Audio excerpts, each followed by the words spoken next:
Welcome back. जीत की सोच में बात कर रहे हैं पाकिस्तान सुपर लीग के हवाले से, और पाकिस्तान सुपर लीग में जो अच्छी परफॉर्मेंसेज हैं उनकी बात करते हैं और आपके सामने रखते हैं कि इस अभी तक जितना टूर्नामेंट हुआ है जिसमें मजमूई तौर पर 5-5, 6-6 मैचेस हुए हैं, तो उनमें जो बैटर्स हैं यानी कि टॉप बैटर्स वो कौन से हैं जिन्होंने अच्छा परफॉर्म किया वो आपके सामने रखते हैं और फिर इस पर बात करते हैं कि आखिर ये जो टीमों में अच्छे टॉप बैटर्स हैं जिन्होंने हाईएस्ट रन्स किए हैं वो अपनी टीम के लिए भी फायदेमंद साबित हो रहे हैं या नहीं। मोहम्मद रिजवान को देखा जाए तो मोहम्मद रिजवान ने 302 रन्स बनाए हैं और साहबजादा फरहान ने 236 रन्स बनाए हैं, जेम्स ने 216 रन्स बनाए हैं, फ़खर जमान ने 214 रन्स बनाए हैं, उस्मान खान ने 212 रन्स बनाए हैं। यानी कि रिजवान इस वक्त टॉप पर जा रहे हैं और साहबजादा फरहान इस वक्त दूसरे नंबर पर मौजूद हैं। जवाब आपके सामने लिस्ट आ गई है सर जी। सवाल यह है कि मोहम्मद रिजवान इस वक्त 302 रन्स के साथ सबसे टॉप पर हैं जी, लेकिन उनकी टीम सबसे नीचे है यानी कि छठे नंबर पर है। ये क्या चल रहा है कि इनके 302 रन्स अपनी टीम के लिए क्यों फायदेमंद साबित नहीं हो पा रहे? अच्छा, मल्टीपल रीजंस हैं इसके। एक तो सबसे पहले आपने जब इंट्रो में पॉइंट आउट किया था, आई वाज वेरी ग्लैड कि आपने ये पॉइंट रेज किया कि combination is a very key factor in why some of the teams are not doing well. अब जिस तरह रिजवान की बात कर रहे हैं, मुल्तान की बात करते हैं मुल्तान सुल्तान की हमेशा से पिछले 2-3 सीजन्स में, 4 सीजन में उनकी स्ट्रेंथ क्या रही है? उनकी स्ट्रेंथ रही है उनके Pakistani local players. You take Rizwan, you take Usman Khan, उसके बाद आप खुशदिल शाह थे, फिर इफ्तिखार थे, फिर मोहम्मद अली थे, फिर आकिफ थे, फिर अब्बास आफरीदी थे, फिर उसामा मीर। तो ये बेसिकली इनका कोर था, कोर ऑफ पाकिस्तानी प्लेयर्स। इस सीज़न में I don't know what happened कि इनका कोर ही बेसिकली पूरा का पूरा हिल गया है। Khushdil is gone, Iftikhar is gone, उसके बाद अब्बास इज़ गॉन, उसके बाद अली इज़ गॉन। तो मेरे ख्याल में जो टीम कॉम्बिनेशन इनका बहुत तगड़ा था, जो ये लोकल प्लेयर्स के ऊपर रिलाई करते थे, उस कॉम्बिनेशन को टूटने की वजह से ना टीम थोड़ी सी अनबैलेंस उनका पूरा टीम का आउट हो गया है। कुछ फॉरेन प्लेयर्स जब भी आते हैं किसी भी टीम के अंदर ना, तो वो चिप इन करते हैं अलॉन्ग विद आपके लोकल प्लेयर्स के साथ। वो अपना मतलब फॉरेन प्लेयर जो होता है बेसिकली वो चेरी ऑन द टॉप होता है किसी भी केक के ऊपर। केक बनता है आपके लोकल प्रोडक्ट्स के साथ है, लेकिन इनका जो बेसिक जो उनका स्ट्रक्चर है ना टीम का, मेरे ख्याल में वो हिल गया है।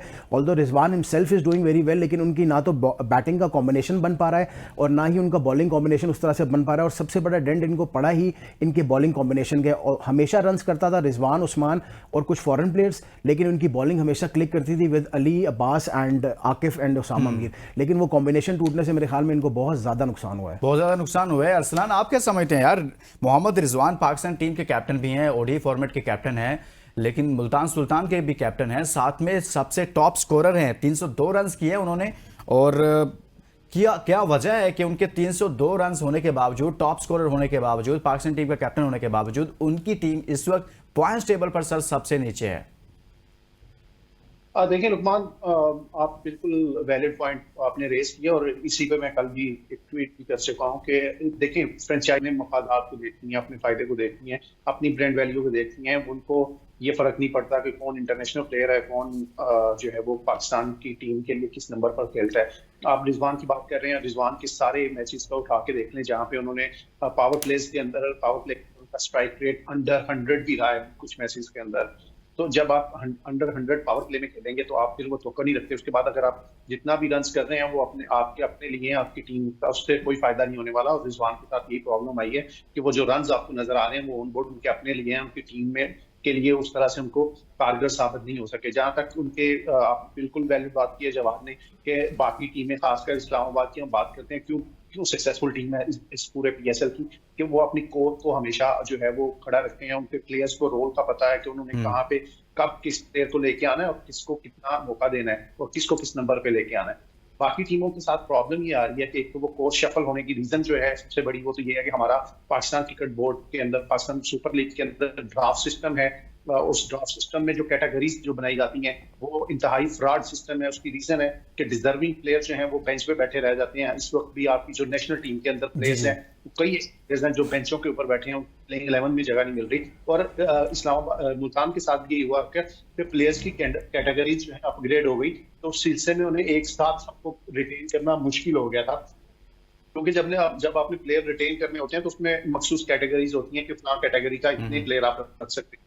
तो जब एक ही कैटेगरी के अंदर सारे प्लेयर आ जाएंगे तो उनको रिटेन करना मुश्किल हो जाएगा। ये रीजन थी कि जो मुल्तान सुल्तान है उनकी मुल्तान सुल्तान के साथ ये भी एक मामला चल रहा है। ठीक, आप निशानदेही करें अरसलान, लेकिन दूसरे जो हमारे पास बैट्समैन है वो हैं साहबजादा फरहान, 236 रन के साथ दूसरे नंबर पर मौजूद हैं। जवाब मैं चाहता हूं कि आप इन पर कमेंट करें। बड़े लंबे अरसे से रन्स कर रहे थे, नेशनल टी20 में बड़ा अच्छा परफॉर्म किया, फिर यहां पर भी अच्छा आगाज़ किया, अच्छे स्कोर्स किए, 236 रन।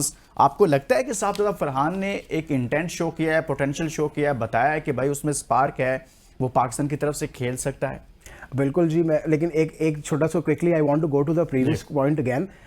नंबर 1 पे आपने दिखाया था मोहम्मद रिजवान, नंबर 5 पे कौन था? उस्मान खान। बिल्कुल। सो माय पॉइंट, आपका सवाल का जवाब आपके सवाल के अंदर ये कि दोनों टॉप ऑर्डर बैट्समैन आपके जो है नंबर 1 और नंबर 3 आपके जो है वो टॉप स्कोरर्स के अंदर है। तो देयर इज रीजन आप मैच आ रहे हो, वो रीजन ये कि आपका कॉम्बिनेशन ठीक नहीं है। Now coming back to Sahibzada Farhan, बहुत ही ज़्यादा उन्होंने मुझे सरप्राइज़ किया है। और मैं पीछे उनको पाकिस्तान ने अपॉर्चुनिटी ज़रूर दी थी, लेकिन वो बिट्स एंड पार्ट्स में थी, कभी खिलाते थे, फिर कभी ओपनर, कभी 1 डाउन, कभी 2 डाउन, कभी ड्रॉप कर दिया। लेकिन ये कि when is come to Islamabad, मेरे ख्याल में उनको एक लाइसेंस मिला है। मैं जिस तरह बार बार बात कर रहा था, कोर इस्लामाबाद की कोर इस वक्त सबसे सारी की सारी टीम्स के अंदर बहुत तगड़ी है। और अगर मैं I don't want to go overboard, लेकिन अगर इस्लामाबाद की टीम इस वक्त पाकिस्तान की टीम के साथ खेले ना, तो इस्लामाबाद की टीम उनको बहुत ज्यादा मारे यार। बहुत बड़ी बात कर रहे हैं आप। मैं कर रहा हूं क्योंकि मुझे पता है कि इनकी कोर, पाकिस्तान टीम के हालात भी इनकी ऐसे हैं। कोर बहुत तगड़ी है इस वक्त। और मेरे ख्याल में उस कोर का सबसे बड़ा बेनिफिट जो है वो साहिबजादा फरहान को हुआ है। टॉप ऑर्डर पे आए हैं शादाब, जिस तरह के कैप्टन है, वो फ्री लाइसेंस है, उनको ये पता है कि यार मेरे पास इतने बैकअप में इतने बंदे हैं कि फॉर इंस्टेंस अगर मैं फेल भी होता हूं तो that should not be a problem for me. Andries Gous खेल रहे हैं, उसके बाद कॉलिन मनरो खेल रहे हैं, शादाब है, फिर आपके जो टी20 टीम के कैप्टन है सलमान है, वो अभी ऑल्दो वो बेंच पे हैं, हैदर अली है, मतलब they have got a long Salman Ali Agha को देखिए, पाकिस्तान टीम के आऊंगा मैं, एग्जैक्टली मैं वहीं आने वाला था। मैच नहीं मिल रहा। कोर इतनी तगड़ी है, इतनी कोर तगड़ी है क्योंकि उस कोर के चलते हुए सलमान अली आगा इस वक्त बेंच पे बैठा हुआ है।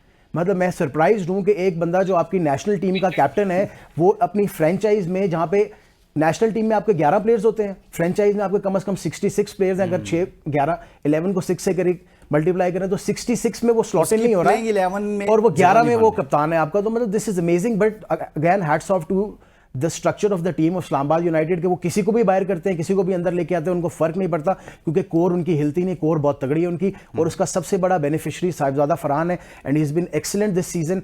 और आई होप कि वो आगे चल के भी जो है कम्पीट कर साहिबजादा फरहान। लेकिन सवाल यह है कि अरसलान, साहिबजादा फरहान की इस्लामाबाद यूनाइटेड की जानिब से इतनी अच्छी परफॉर्मेंसेस का देना, क्या उसके लिए पाकिस्तान क्रिकेट के दरवाजे खुलेंगे कौमी क्रिकेट टीम की तरफ से? और दूसरा यह है कि देखें, गुड लक तो मेरे ख्याल में इस्लामाबाद यूनाइटेड के लिए ये हुआ कि उनको आखिरी उनकी एक पिक रहती थी, उनको किसी ने पिक नहीं किया और इस्लामाबाद यूनाइटेड ने उनको पिक कर लिया था। तो आप, मैं सवाल यही है कि क्या पाकिस्तान क्रिकेट के उनके लिए दरवाजे खुलेंगे? देखिए, मैं इसलिए जब बार बार बात करता हूँ कि ये फ्रॉड सिस्टम है, जो कैटेगरी ड्राफ्ट सिस्टम है, और इसलिए बात करता हूँ कि ये देखें आप, हम जिस दिन ये ड्राफ्ट हुए थे, हमने उस दिन भी कहा था कि साहिबजादा फरहान डिजर्विंग प्लेयर है, इसको किसी ने पिक नहीं किया। उसके बाद वो 3 सेंचुरियां करता है नेशनल टी20 में, और फिर बाकी लोगों को याद आता है। मुझे ये समझ नहीं आती, सारी टीमें डाटा एनालिस्ट लेके बैठी होती हैं, बड़े बड़े लैपटॉप लेके उनके लड़के बैठे हैं, उसके बावजूद उन्हें शायद साहिबजादा फरहान नजर नहीं आई। जब उन्होंने देखा कि 3 सेंचुरियां थी, जो मैं बात करता हूँ कि अपने मफादात को देखती हैं, उन्होंने अपने मफादात को देखा और साहिबजादा फरहान को उठा लिया और ले आए। उनके पास एक्स्ट्रा पिक थी, उन्होंने उसका फायदा उठाया। सलमान की जहां बात कर रहे हैं, सलमान पहले 2 मैचेस में आपने देखा इस्लामाबाद के लिए उन्होंने परफॉर्म भी किया था, उनको इंजरी का इशू बना, जिसके बाद जो है वो चाह रहे हैं कि उस तरह से उन्हें प्रॉपर जो है वो रिकवरी हो, तो उसके बाद ही हम टीम में लेके आए। तो ये रीजन है उनके बाहर बैठने की, आल्दो के वो कैप्टन है। और आप इस PSL से यहाँ से अंदाजा लगा लें, मैंने कल ये ट्वीट किया, उसमें यही लिखा हुआ था कि वाहिद दुनिया की लीग होगी शायद कि जहाँ पे आपकी जो नेशनल टीम का प्लेयर है वो आपकी किसी भी प्लेइंग 11 में एडजस्ट नहीं हो रहा होता, और जहाँ पे आपका जो मिडल ऑर्डर है वो ओपनिंग कर रहा होता है। आपने देखा होगा साउथकील जो है ओपनिंग पे आते हैं, जबकि उनके टीम के अंदर जो ओपनर्स हैं, हसन नवाज का, वो किस नंबर पे आगे, 5वें 6ठे पे आगे खेल रहे थे। इसी तरह आपने पेशावर जल्मी के अंदर भी देखा होगा कि बाबर आजम को भी इस चीज का क्या है कि आप साहिबजादा फरहान जो है उन्होंने दरवाजा तोड़ दिया हुआ है कौमी टीम का सिलेक्शन कमेटी के लिए। आप तो वो ओपनर के स्लॉट पे पक्का खड़े हैं। तो साहिबजादा फरहान, हसन नवाज हैं, उसके बाद फिर हारिस हैं, साइम है, फखर हैं, इन सब के होते हुए रिजवान या बाबर की जगह नहीं बन पाएगी टी20 के अंदर। तो उन्हें अपनी पोजीशन को चेंज करना पड़ेगा, और वो स्ट्रगल भी कर रहे हैं वहां पे, उन्हें 1 डाउन आना चाहिए था। लेकिन मसला यहाँ पे ये आ रहा है कि हम अपनी वो ईगोज के साथ इतना वो अटैच हैं कि उनका मिचेल ओवन जो इतना तगड़ा प्लेयर है, आप उसको 6ठे नंबर पे 7वें नंबर पे जाके बैटिंग दे रहे हो। वो प्लेयर जिसने हम बिग बैश के अंदर भी जो है फाइनल में 100 किया था, तो वो एज अ ओपनर कल भी आपने देखा होगा जब वो खेलने आया था, उसका बैट फ्लो जिस तरह का है, वो उसका नंबर ही ओपनिंग बनता है, वो रुकता नहीं है, वो नहीं उससे उसका बैट इतना तेज आता है कि उसके लिए वो जैसे 5 विकेटें गिरी हों तो मैच लेके चलना उसके बस की बात नहीं है। ब्रेक लेंगे, ब्रेक के बाद जब वापस आएंगे तो बात करेंगे